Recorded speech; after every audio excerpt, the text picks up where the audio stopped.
Good morning. Let me read to you Psalm 81, verses 11 to 16.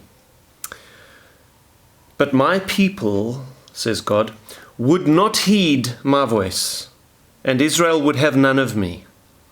So I gave them over to their own stubborn heart, to walk in their own counsels. Oh, that my people would listen to me, that Israel would walk in my ways. I would soon subdue their enemies and turn my hand against their adversaries. The haters of the Lord would pretend submission to him, but their fate would endure forever. He would have fed them also with the finest of wheat, and with honey from the rock I would have satisfied you.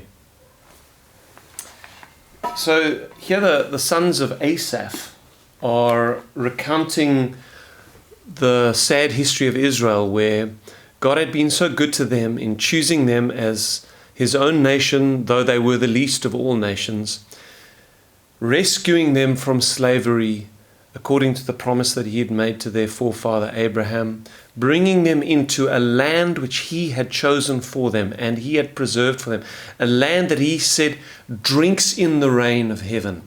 You don't have to walk around and water your crops in the promised land. God waters your crops for you.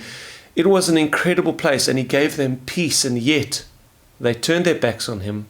They worshipped idols. They loved their rebellion, their sexual immorality, their drunkenness. They loved to worship the host of heaven, gods of their own manufacturing. They would not submit to the God who had been so good to them.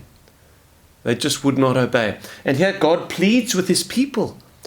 Oh, that my people would listen to me. I would do them so much good if they would just listen to me.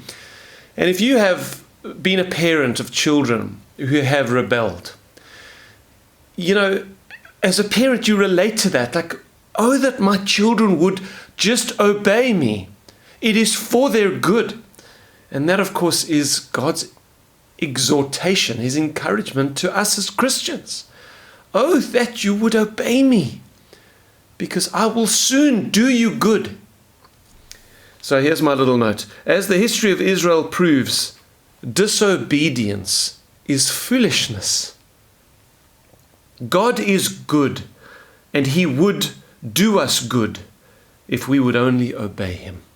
So can I encourage you this morning? Is there any area or any one thing that you feel like your conscience has been speaking to you about, that the Lord has been trying to deal with you on and saying to you, you need to deal with this, you need to obey me because you are being disobedient?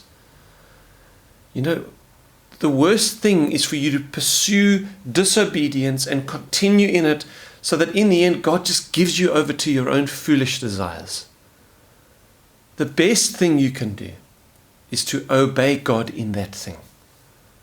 And I want to encourage you to do that this morning. So bless you.